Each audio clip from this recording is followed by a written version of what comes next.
لیتے ہیں۔ اللہ تعالیٰ قرآن کریم میں ارشاد فرماتے ہیں کہ وذکر فإن الذکریٰ تنفع المؤمنین، کہ نصیحت ایمان والوں کو نفع دیتی ہے۔ ختم قرآن کریم کے موقع پر ہم سب جمع ہیں، تو اس موقع پر کچھ باتیں اپنے ایمان کو تازہ کرنے کے لیے کر لی جائیں تو اچھی ہیں۔ انشاءاللہ چند منٹ میں کچھ باتیں کر کے پھر دعا کر لیتے ہیں۔ الحمدللہ وکفیٰ وسلام علی عبادہ الذین اصطفیٰ، اما بعد فاعوذ باللہ من الشیطان الرجیم، بسم اللہ الرحمن الرحیم۔ شہر رمضان الذی انزل فیہ القرآن ھدی للناس وبینات من الھدی والفرقان، وقال تعالی ان ھذا القرآن یہدی للتی ہی اقوم۔ صدق اللہ العظیم۔ میرے محترم دوستوں، جس مبارک موقع کے اوپر ہم سب یہاں جمع ہیں، یہ قرآن کریم کی تکمیل کا موقع ہے۔ الحمدللہ اللہ تعالیٰ نے یہ توفیق عطا فرمائی کہ اس جگہ پر ایک قرآن کریم مکمل پڑھا گیا اور دوسرے قرآن کریم کی آپ کے سامنے ابھی تکمیل ہوئی، تو یہ اللہ تعالیٰ کا کرم اور اس کا احسان ہے، اور ہم سب کو اس محفل میں، اس مجلس میں شرکت کی جو توفیق ملی اور سعادت ملی، اس پہ اللہ کا شکر ادا کرنا چاہیے۔ اس لیے کہ کوئی کار خیر، کوئی کلمہ خیر، کوئی نیک کام، کوئی تلاوت، کوئی ذکر، کوئی نماز، کوئی طواف، کوئی صدقہ، کوئی خیرات اللہ کی توفیق کے بغیر ذرہ برابر انسان ادا نہیں کر سکتا۔ یہ جو ہماری زبانوں پہ اللہ کا قرآن جاری ہوتا ہے، جو ہمارے کان اللہ کے قرآن کو سن لیتے ہیں اور ہمیں یہ توفیق مل جاتی ہے کہ اللہ کے گھر میں حاضر ہو جائیں، یہ اللہ کی دی ہوئی توفیق کے بغیر اور اللہ کی دیے ہوئی سعادت کے بغیر یہ ممکن نہیں ہے۔ اگر اللہ نہ چاہیں تو میں اور آپ نہ مسجد میں حاضر ہو سکتے ہیں، نہ تلاوت کر سکتے ہیں، نہ نماز میں کھڑے ہو سکتے ہیں۔ اس لیے کہ آپ نے دیکھا ایک ذرا سے حالات کی تبدیلی ہوئی اور ذرا سے ماحول کی تبدیلی ہوئی تو پوری دنیا میں مساجد کے دروازے بند ہو گئے، حتیٰ کہ اس وقت وہ مرکز حرمین شریفین، وہ مرکز جہاں پہ اللہ کے سامنے سر جھکانے کے لیے لاکھوں مسلمان دنیا کے کونے کونے سے جایا کرتے تھے، اور اس موقع کے اوپر جو رمضان المبارک کے آخری ایام ہیں، وہاں پہ تل دھرنے کو جگہ نہیں ہوتی تھی اور حرم شریف بھرا ہوا ہوتا تھا۔ لوگ اپنی حاجتیں، اپنی مشکلات ساری دنیا سے دور کرانے کے لیے، اللہ کو راضی کرنے کے لیے اللہ کے گھر پہ جایا کرتے تھے۔ آج اس کے دروازے عام مسلمانوں کے لیے بند ہیں۔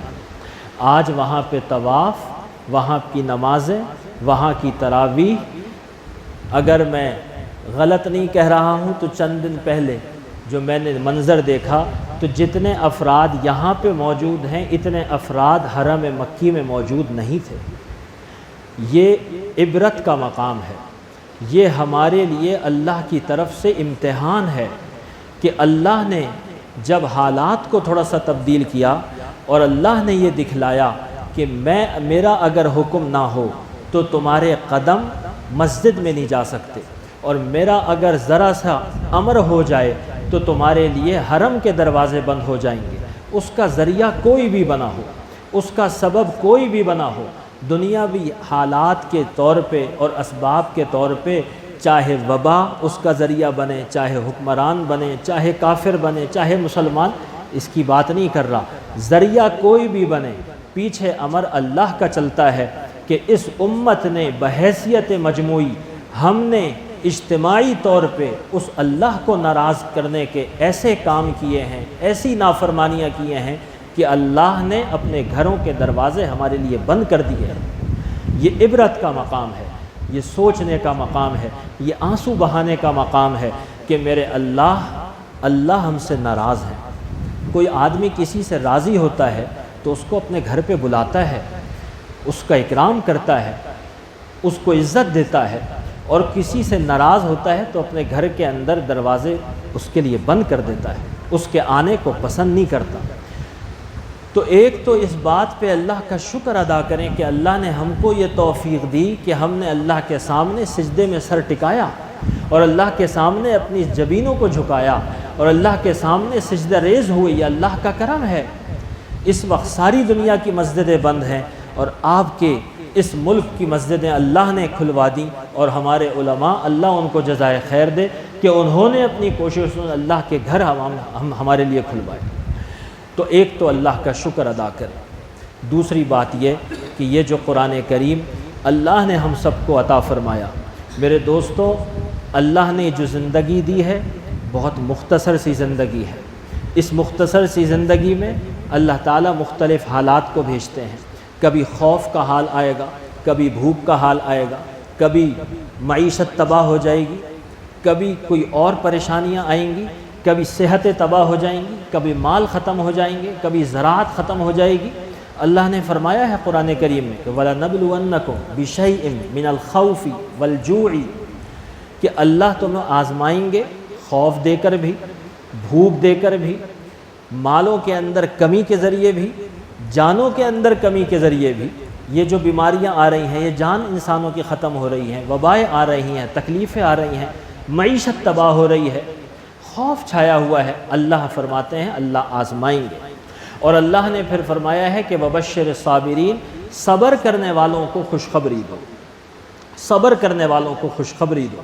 اور صبر کے تین معنی ہیں، صبر کے تین معنی ہیں، صبر کی تین قسمیں ہیں، خوب سمجھ لیجئے۔ صبر کا ایک مطلب یہ ہے جس کو ہم اور آپ صبر کہتے ہیں، وہ صبر یہ ہے کہ جب کوئی تکلیف آ جائے تو انسان اللہ کی تقدیر پر راضی ہو اور گلے شکوے نہ کرے اور اس حال کو برداشت کر لے، اس کو صبر کہتے ہیں، یہ بھی صبر ہے۔ اور ایک صبر ہے الصبر علی الطاعہ، جس کو فرمایا کہ نیکیوں کے اوپر جم جانا، یہ صبر ہے، یہ صبر ہے کہ انسان نیکی کے اعمال کے اوپر، نیک کاموں کے اوپر، اللہ کی فرمانبرداری کے اوپر جم جائے۔ حالات جیسے بھی آئیں مجھے اللہ کی فرمانبرداری کرنی ہے، حالات جیسے بھی آئیں مجھے نمازوں کو قائم کرنا ہے، حالات جیسے بھی آئیں مجھے مسجدوں کو آباد کرنا ہے۔ یہ صبر ہے، نیکی کے اوپر جمنا، یہ صبر کی دوسری قسم ہے۔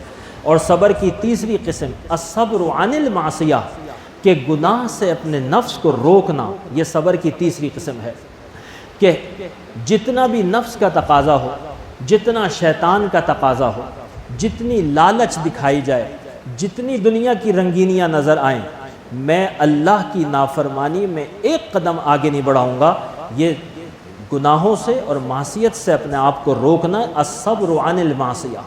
تو صبر کی تین قسمیں ہیں، اور جو لوگ نیکیوں کے اوپر جم کر صبر کرتے ہیں، گناہوں سے اپنے آپ کو روک کر صبر کرتے ہیں، اور مصیبت پر اللہ کے سامنے تقدیر پر راضی رہ کے صبر کرتے ہیں، اللہ فرماتے ہیں وَبَشِّرِ الصَّابِرِينَ، ان صبر کرنے والوں کو خوشخبری دیجیے کہ الذین اذا اصابتہم مصیبہ قالوا انا للہ و انا الیہ راجعون۔ جب مصیبت آتی ہے تو کہتے ہیں ہم تو ہیں ہی اللہ کے اور ہم اللہ ہی کی طرف لوٹنے والے ہیں۔ مسلمان نے کہاں جانا ہے؟ حدیث شریف میں آتا ہے کہ مسلمان کا تو ہر عمل، ہر حال مسلمان کے لیے بہتر ہے۔ اگر اس کو کوئی اچھا حال پہنچتا ہے تو اللہ کا شکر ادا کرتا ہے، فحمد اللہ، اللہ کی تعریف کرتا ہے، اللہ کا شکر کرتا ہے۔ اگر اس کو کوئی تکلیف پہنچتی ہے تو صبر کرتا ہے۔ تو دونوں کے اندر اس کے لیے خیر ہے۔ جب شکر کرتا ہے تو بھی اللہ کے ہاں درجات بلند ہوتے ہیں، جب صبر کرتا ہے تو بھی درجات بلند ہوتے ہیں۔ تو مسلمان کے لیے تو دونوں۔ تو آج جو حالات ہمارے اوپر ہیں یہ تقاضا کرتے ہیں اس بات پہ کہ ہم اپنی زندگی کا جائزہ لیں۔ جو گناہوں کے اندر زندگی گزر گئی، جو پریشانیوں، جو اللہ کی نافرمانیوں میں زندگی گزر گئی، اس سے توبہ کریں، اس سے توبہ کریں۔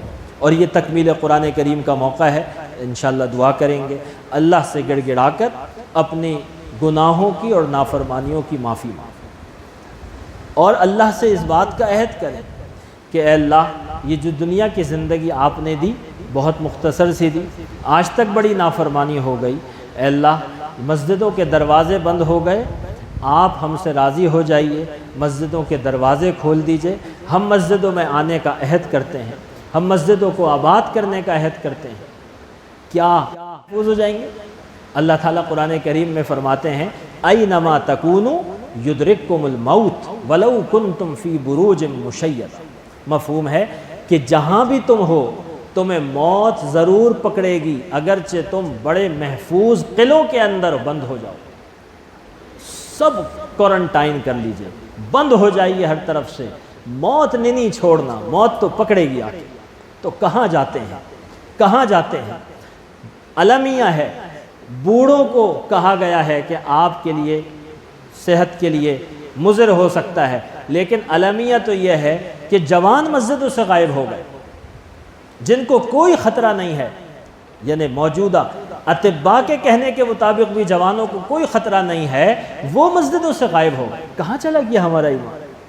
اللہ کے لیے مسجدوں کو آباد فرمائیں، اللہ کی طرف آئیں، اللہ کی طرف لوٹیں۔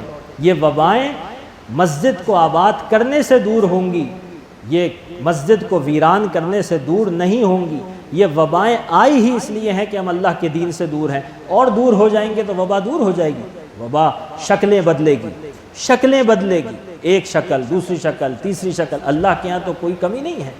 تو ایک تو یہ بات کہ پہلی بات یہ ہوئی کہ جتنا کچھ ہو گیا اس پہ اللہ کا شکر کریں۔ دوسری بات یہ کہ اللہ سے عہد کریں اس بات کا کہ جتنی ہماری غلطیاں کوتاہیاں ہو گئیں، اللہ آئندہ کے لیے توبہ کرتے ہیں، اپنی زندگیوں کو بدلیں گے، اپنی زندگیوں کو بدلیں گے، اپنی زندگیوں کو بدلنے کی نیت کریں۔ جو جہاں کھڑا ہے اللہ کی طرف آئے، ففروا الی اللہ، اللہ کی طرف دوڑو، اللہ کی طرف دوڑو۔ اور رمضان المبارک کے جو چند دن رہ گئے، آخری بات کہہ کے بات ختم کروں گا، رمضان المبارک کے چند دن رہ گئے ہیں، ایک ہفتہ تقریباً باقی ہے۔ اس وقت کے اندر اس کو قیمتی بناتے ہوئے اللہ کا قرآن پڑھیں، اور رمضان المبارک کے بعد بھی اس سلسلے کو جاری رکھیں کہ روزانہ کا وقت مقرر کر کے اللہ کے قرآن کی تلاوت کریں، اللہ سے باتیں کریں، روزانہ کا وقت مقرر کر کے، کہ جس طرح میرے کاروبار کا وقت ہوتا ہے، میری ملازمت کا وقت ہوتا ہے، میرا فیملی ٹائم ہوتا ہے، کچھ وقت میرا ایسا ہے جو میں نے اللہ کو دیا ہے، میں اللہ سے باتیں کروں۔ یہی قرآن ہے جو آپ کی قبر میں کام آئے گا، یہی قرآن ہے، سب چھوڑ کے چلے جائیں گے، یہ قرآن ہے جو آپ کی قبر کے اندر آپ کو تکلیفوں سے بچائے گا، یہ قرآن ہے جو قبر میں راحت کا سامان کرے گا، یہ قرآن ہے جو آپ کے لیے آخرت میں شفاعت کرے گا۔ تو قرآن کریم پڑھیں، اس کی تلاوت کریں، ترجمہ اور تفسیر دیکھ کر قرآن کریم کو سمجھنے کی کوشش کریں، اللہ نے اس قرآن کریم میں کیا فرمایا۔ تو اپنے اوقات کو ادھر ادھر کی فضول چیزوں کے اندر اور ادھر ادھر کی فضول میسیجز میں ضائع کرنے کے بجائے، میری اور آپ کی باتوں کو دیکھنے اور سننے کے بجائے اللہ کے قرآن کو پڑھنے اور سننے کے اندر خرچ کریں۔ خوش نصیب ہے وہ آدمی جس کو اللہ یہ دولت دے دے اور جس کا وقت رمضان کے اندر قرآن کریم کے اندر گزر جائے، کہ اللہ نے تو رمضان کا مہینہ دیا ہی قرآن کریم کے لیے ہے۔ تو قرآن کریم کا اللہ نے رمضان میں قرآن کریم اتارا، رمضان کا مہینہ عطا فرمایا، اور فرمایا یہ اس لیے تم پہ روزہ فرض کیے تاکہ تمہیں تقویٰ مل جائے، لعلکم تتقون، تاکہ تم پرہیزگار ہو جاؤ۔ اور تقویٰ کہتے کس کو ہیں؟ تقویٰ اس کو کہتے ہیں کہ انسان اللہ کے ڈر سے اپنے آپ کو اللہ کی نافرمانی سے بچا لے، اس کو تقویٰ کہتے ہیں۔ جیسے پولیس کے ڈر سے انسان، ہم تو نمازیں بھی ڈر ڈر کے پڑھ رہے تھے۔ تقویٰ کیا ہے؟ کہ اللہ جو احکم الحاکمین ہے، جو سارے بادشاہوں کے بادشاہ ہیں، اللہ نے اس چیز سے منع کر دیا ہے، بس میں یہ کام نہیں کروں گا، ختم ہو گیا، اور اللہ نے حکم دیا ہے تو میں یہ کام کروں گا۔ تو یہ تقویٰ ہے۔ اللہ یہ تقوی کی دولت نصیب فرما دے، اللہ ہی سے مانگنا ہے، اللہ ہی دے سکتے ہیں، ہم تو نہیں مانگ سکتے۔ تو اس لیے اس موقع کے اوپر دعا بھی فرمائیں، توبہ بھی فرمائیں، گناہوں کی بھی معافی منگوائیں، اپنے لیے بھی آئندہ کے لیے عہد فرمائیں، اور اس مبارک موقع کے اوپر ان حضرات کو یاد رکھیں جنہوں نے دعاؤں کے لیے کہا۔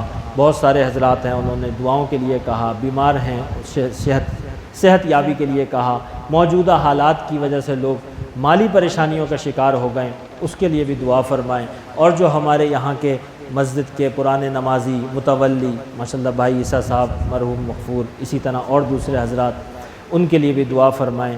اور جو حضرات موجود ہیں اللہ تعالیٰ ان کا سایہ سلامت رکھے۔ تو انشاءاللہ دعا کر لیتے ہیں۔